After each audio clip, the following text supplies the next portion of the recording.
Hi friends, welcome to தர்ம Sundar family. இன்றைக்கி வீடியோவில் பார்த்தீங்கன்னா, அதாவது முந்தானத்து நான் போட்ட வீடியோவுக்கு ஒரு கமெண்ட் இருந்தது.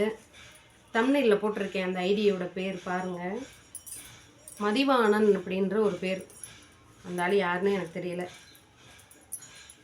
அந்த ஆள் வந்து என்ன கமெண்டில் பண்ணியிருந்தாருன்னா, என் வீட்டுக்காரு செத்து போயிடுவாராம், என் பிள்ளைங்க செத்து போயிடுவாங்களாம், என் வயிற்றில் உள்ள பிள்ளை செத்து போயிடுமா. இதெல்லாம் ஒரு பேச்சா? அதாவது நல்லவங்க வாயிலிருந்து வர்ற வார்த்தையே பழிக்க மாட்டேங்குது. நல்லவங்க இந்த மாதிரி வார்த்தைகளை பேச மாட்டாங்க. மனுஷ பயமக்கெல்லாம் விடுற சாபம் வந்து பழிச்சு போச்சுன்னா தெய்வம் எதுக்கு இருக்குது சொல்லுங்கள்? அது நமக்கு கஷ்டமாக தான் இருக்கும். இருந்தாலும் நம்மளை வந்து யோசிக்க விடக்கூடாது. நம்ம அடுத்த வீடியோ வந்து நம்ம கவனம் செதறணும், நம்ம வந்து நிம்மதி இல்லாமல் இருக்கணுங்கிற மாதிரியே அந்த மாதிரி கமெண்ட் எல்லாம் போடுவாங்க.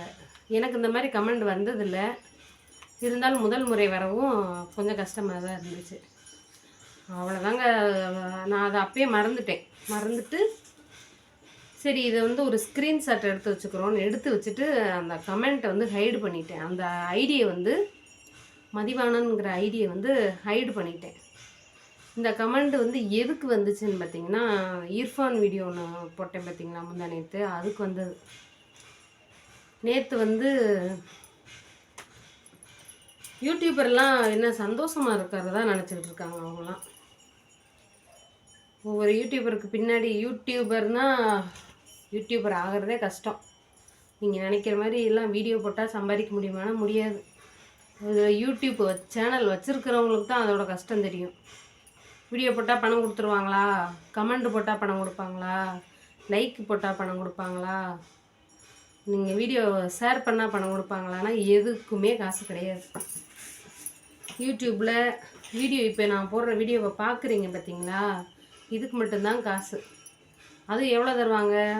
1K போச்சு, 1000 பேர் பார்த்தா தான் 12 ரூபாயும் 11 ரூபாயும் இந்த மாதிரி வரும். ரொம்ப கம்மியாக வரக்கூடிய வீடியோக்களுக்கு 7 ரூபா 6 ரூபா கூட வரும். அந்த மாதிரியும் யூடியூப்பில் ரொம்ப கம்மியாக வரும். அவங்க கொடுக்குற 10 ரூபாய்க்கு 12 ரூபாய்க்கும் நம்ம நாயாக கஷ்டப்பட்டு யோசித்து ஒரு வீடியோவை எடிட் பண்ணி உட்காந்து போடுறோம். அதில் ஈஸியாக வந்துட்டு போயிடுறீங்க. இங்கெல்லாம் எல்லா யூடியூபர் சந்தோஷமாக இருந்துக்கிட்டு வீடியோ போடுறாங்க. அவங்கவுங்க குடும்பத்தில் நடக்கிற விஷயங்கள் அவங்கவுங்களுக்கு தான் தெரியும். உங்களுக்கு பார்க்குறதுக்கு அவங்க நல்லா இருக்காங்க, அவங்க சந்தோஷமாக இருக்காங்க, அவங்க வீடியோ போடுறாங்கன்னு நினைக்கிறீங்க. அவங்கவுங்க பின்னாடி உள்ள பிரச்சனைகள் எல்லாம் அவங்கவுங்களுக்கு தான் தெரியும். இதில் கொண்டு வந்து பிரச்சனைகளெல்லாம் சொன்னால் என்ன சொல்லுவீங்க? ஒரு சிலர், உங்கள் பிரச்சனைகளெல்லாம் இதில் வந்து சொல்லாதீங்க, நாங்களே ஸ்ட்ரெஸ்ஸு போகலான்னு தான் யூடியூப்புக்கு வரோம், இதில் உங்கள் பிரச்சனையெல்லாம் கொண்டு வந்து இதில் சொன்னீங்கன்னா எங்களுக்கு இருக்கிற நிம்மதியும் போயிரும்பீங்க. இப்போ யூடியூபரெல்லாம் எல்லாம் நிம்மதி இல்லாமல் சந்தோஷமாகவே இருக்காங்களா 24 மணி நேரமும்? அவங்கவுங்க பின்னாடி எவ்வளோ கஷ்டம் இருக்குன்னு தெரியுமா? எல்லாத்தையும் அனுசரிச்சுக்கிட்டு பேசலைனாலும் பேசுகிற மாதிரி சந்தோஷமாக இருக்கிற மாதிரி காமிச்சிக்கிறது தான் ஒவ்வொரு யூடியூபர் அந்த மாதிரி இருக்கிறாங்க. அவங்கவுங்க வேதனைகள்லாம் அவங்க குடும்பத்தில் வந்து பார்த்தா தான் தெரியும். ஈஸியாக கமெண்ட் போட்டு போயிடுவீங்க. தயவு செஞ்சு என்னையன்னு இல்லை, யாரையுமே திட்டாதீங்க. அன்றைக்கி நான் போட்ட அந்த வீடியோவுக்கு எனக்கு இந்த பேச்சு, என் பிள்ளை வயிற்றில் உள்ள பிள்ளை என்னங்க செஞ்சிச்சு, இதை பார்க்குறவங்க என்ன நினைப்பாங்க? யாரும் அந்த கமெண்ட் வந்து 1 மணி நேரம் ஆயிடுச்சு. அந்த 1 மணி நேரம் ஒரு 50 பேர் அந்த வீடியோ பார்த்துருப்பாங்களா? கமெண்டில் வந்து பார்த்துருப்பாங்கல்ல. அதில் ஒருத்தர் கூட அதில் கேட்கணும், அவங்கள திருப்பி இந்த கேள்வி கேட்கணும்னு நினப்பில்லை பாருங்கள். என் வீட்டுக்காரரு, என் பிள்ளைங்க, என் வயிற்றில் ஒரு பிள்ளைங்க எல்லாம் செத்துருவாங்க. நீங்கள் இல்லை சரிப்பா, நாங்கள் செத்து போயிடுறோம், குடும்பத்தோடு நாங்கள் செத்து போயிடுறோம். உங்கள் ஐடியை வந்து நான் வந்து உங்கள் ஐடி உங்களால் தான் எங்களுக்கு இந்த இதுன்ட்டு நாங்கள் காமிச்சிட்டு போயிடுறோம். என்ன செய்ய போகிறீங்க? நாங்கள் செத்தாதான் உங்களுக்கு நிம்மதினா சொல்லுங்கள். யாரையுமே இந்த பேச்சு பேசாதீங்க. நீங்கள் சொல்லிட்டு போயிட்டீங்க. இப்போ நேற்று நான் ஆஸ்பத்திரிக்கு போனேன், 3 டோஸு அந்த அயன் இன்ஜெக்ஷன் போட்டேன். ஒன்றுமே இல்லை, ஒரு பிரச்சனையும் இல்லை. முந்தா நேற்று அந்த கமெண்ட் வந்துச்சு, சபிச்சுட்டீங்க. நேற்று போய் ஊசி போடுறேன், இந்த கையில் குத்துன இது உங்களுக்கு தெரியுதான்னு தெரில. நேற்று இவ்வளோ பெருசாக பால் மாதிரி வீங்கி போய் அந்த மருந்து ஒழுங்காக குத்தாமல் 2 வாட்டி நரம்பு கிடைக்கலன்னு 2 வாட்டி கழட்டி குத்துனாங்க. 3ஆவது வாட்டி லைட்டாக ஏறுதுன்ட்டு ட்ரிப்ஸ் போட்டு விட்டு போயிட்டாங்க. இன்ஜெக்ஷன் மருந்து அதில் ஏற்றி விட்டு இவ்வளோ பெரிய பால் மாதிரி உருண்டுக்கிருச்சு. அப்படியே நரம்பு வெடிக்கிற அளவுக்கு வலிக்குது. நேற்று ஒரு பிரசவ கேஸ் வந்ததுனால ரொம்ப நேரம், காலையில் 10 மணிக்கு போனோங்க. எனக்கு மருந்து போடையில் மணி 1:45. அவ்வளோ நேரம் என் பிள்ளையும் வச்சுக்கிட்டு எங்கள் வீட்டுக்காரங்க இருந்தார்.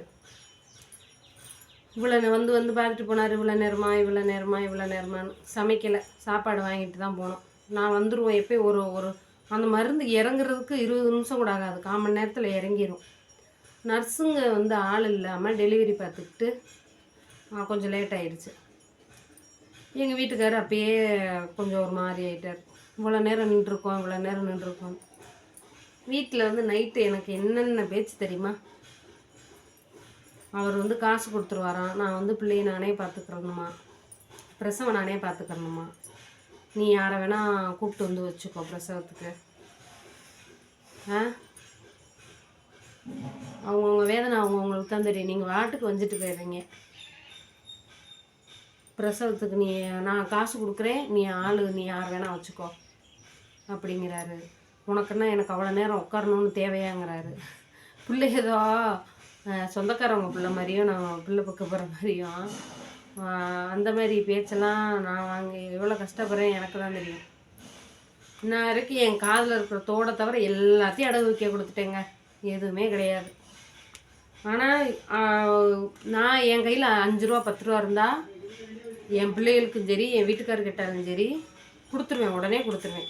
என் பிள்ளைங்க எதாவது கேட்டாலும் சரி, மாதம் 1000 ரூபா பணம் வருது பார்த்தீங்களா, 500 ரூபா மகளிர் சேமிப்புக்கு கொடுத்துட்டு மிச்சம் 500 ரூபாவில் நான் எனக்குன்னு எதுவுமே வாங்க மாட்டேன். அவருக்கு ஏதாவது வாங்கி கொடுப்பேன், இல்லை என் பிள்ளைகளுக்கு எதாவது வாங்கி கொடுத்துருவேன். என் பிள்ளைகளுக்கு ஹார்லிக்ஸ் போட்டு காப்பி குடிக்கணும்னு ஆசைப்படுவாங்க.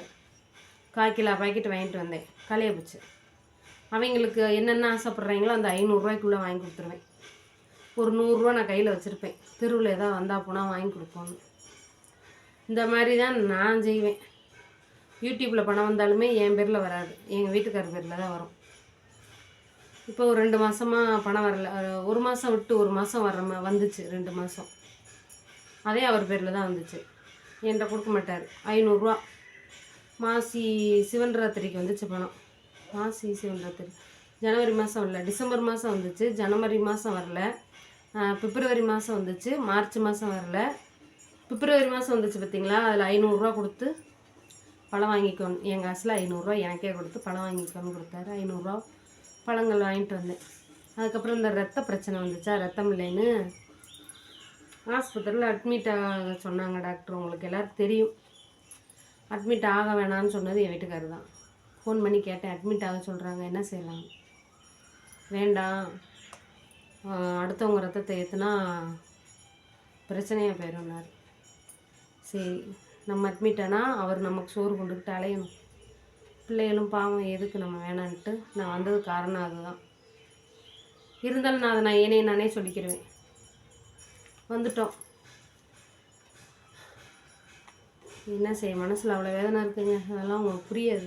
தயவு செஞ்சு யாரையும் இந்த மாதிரி பேசாதீங்க. அவங்கவுங்க யூடியூபருக்கு அவங்கவுங்க கவலைகள் அவங்கவுங்களுக்கு இருக்கும். சொன்னால் நிறைய சொல்லிக்கிட்டே இருக்கணும்.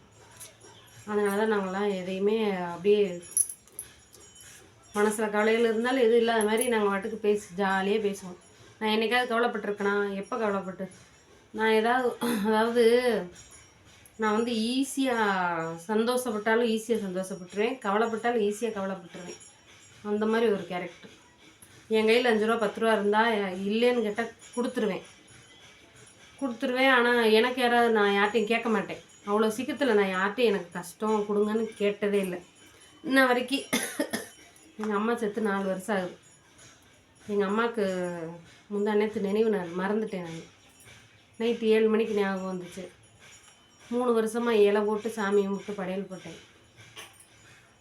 நமக்கு யார் போடுவா? கையில் 5 பைசா இல்லை. எங்கள் அம்மாவுக்கு ஒரு ஏதாவது ஒன்று செஞ்சு வச்சு சாமி கும்பிடக்கூட இல்லை. என்கிட்ட கையில் காசு இல்லை. காசு இருந்தாலும் நம்மளை ஏமாற்றி அது அப்படியே அப்படியே போயிடுதுங்க. அந்த மாதிரி தான் இருக்குது ஒவ்வொருத்தர் இப்போ பொம்பளைகளோட நிலமை. அதெல்லாம் வந்து தெரியாது நிறைய பேருக்கு. இந்த மாதிரி நிறைய பொம்பளை இருக்கீங்க. தயவு செஞ்சு உஷாராக இருந்துக்கோங்க எல்லாருமே. உங்கள் கையில் 5 ரூபா 10 ரூபா வச்சுக்கோங்க. இப்போ இந்த என் நிலமையை பாருங்கள். நான் சம்பாதிக்கிறேன் யூடியூப்பில் 1 மாதம் விட்டு 1 மாதம்னாலும். இருந்தாலும் நான் யாரும் எதிர்பார்த்துக்கிற மாதிரி தான் இருக்குது. எதிர்பார்க்குற மாதிரி தான் இருக்குது என் நிலமை. தயவு செஞ்சு நீங்கள் சம்பாதிக்கிறவங்களா இருந்தால் உங்கள் கையில் 5 ரூபா 10 ரூபா சேர்த்து வச்சுக்கோங்க. உங்களுக்கு உடம்பு முடியலைனாலும் உங்கள் பிள்ளைகளுக்கு எதுனாலும் நீங்கள் ஆசைப்பட்டதை வாங்கி திங்கணுனாலும் உங்கள் கையில் காசு வேணும்ல. இப்போ ரத்தம் இல்லை முருங்கைக்கீரை தான் சாப்பிட்லான்னு சாப்பிட்டா வவுத்துக்கு ஒத்துக்க மாட்டேங்குது. முருங்கைக்கீரை சூப்பு வச்சு குடிங்கன்னு சொல்கிறீங்களே, அது வயிற்றுக்கு ஒத்துக்கிற மாட்டேங்குது. லூஸ் மோஷன் மாதிரி போயிடுது. இருந்தாலும் விடாமல் குடிக்க தான் செய்கிறேன். அப்படியாவது உடம்புல ஒட்டிடாதா அப்படின்னு. பழங்கள் வாங்கலாம். நான் அன்றைக்கே சொன்னேன் பழங்கள் வாங்கலாம்.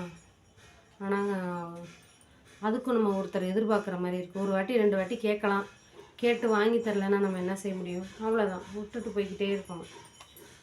உங்களுக்கு மீறி ரத்தம் ஏற்ற சொன்னாங்கன்னா எனக்கு சாப்பாடு யாரும் வாங்கி தர வேண்டாம், ஆஸ்பத்திரியில் சாப்பாடு கொடுப்பாங்க, அதை கூட வாங்கி சாப்பிட்டுக்குருவோம். அவ்வளோதான், சாப்பிட்டு இருந்துக்குருவோம் நினச்சிக்கிட்டேங்க. நான் காசு கொடுப்பாங்களாம், யாராவது என்னை வந்து பார்த்துக்குருவாங்களாம். அப்படி இருக்குது நிலமை, நம்ம நிலமை. ஓகே ஃப்ரெண்ட்ஸ், இந்த மாதிரி பொம்பளைகள் நிறைய பேர் இருக்கீங்க. நீங்கள் இனிமேல் விழித்து கொள்ளுங்கள். எந்த கமெண்ட் போடுறவங்களும் யாரையும் வையாதீங்க. நீங்கள் வந்து வையிற ஒரு வார்த்தை அவங்களுக்கு மனசு ரொம்ப வேதனைப்படும். யூடியூபர்னா அவங்களும் மனசுங்க தானே. அது அவங்க மனசு எவ்வளோ வேதனைப்படுங்கிறத தெரிஞ்சுக்கோங்க. சரியா? அவ்வளோதாங்க. நீங்கள் வீடியோவில் சொல்லுவோம், இதே சொல்லவா வேண்டாமான்னு சொல்லக்கூடாது, வீடியோ போடக்கூடாதுன்னாங்க. இருந்தாலும் என் மனசு கேட்கல. இதை அந்த கமெண்ட் போட்டவங்க இந்த வீடியோ பார்ப்பாங்கல்ல, அவங்க பேக் ஐடியா இல்லை என்னை பற்றி தெரிஞ்சவங்க தான் நல்லா என் வீடியோ டெய்லி பார்க்குறவங்களாக தான் இருப்பாங்கன்னு நினைக்கிறேன். வணக்கமுங்க, சீலாவையே அந்த பாடுபடுத்துகிறாங்க குழந்தை கையில் இருக்கும்போதே. இப்போ நம்மளெல்லாம் எப்படி பேசதான் செய்வாங்க? அவ்வளோ பெரிய யூடியூபரே பேசும்போது நம்மளாம் இருக்கிற இடம் தெரியாமல் இருப்போம். அதனால் யாரையுமே வையாதீங்க. அவங்கவுங்க நிலமை அவங்கவுங்களுக்கு தான் தெரியும்.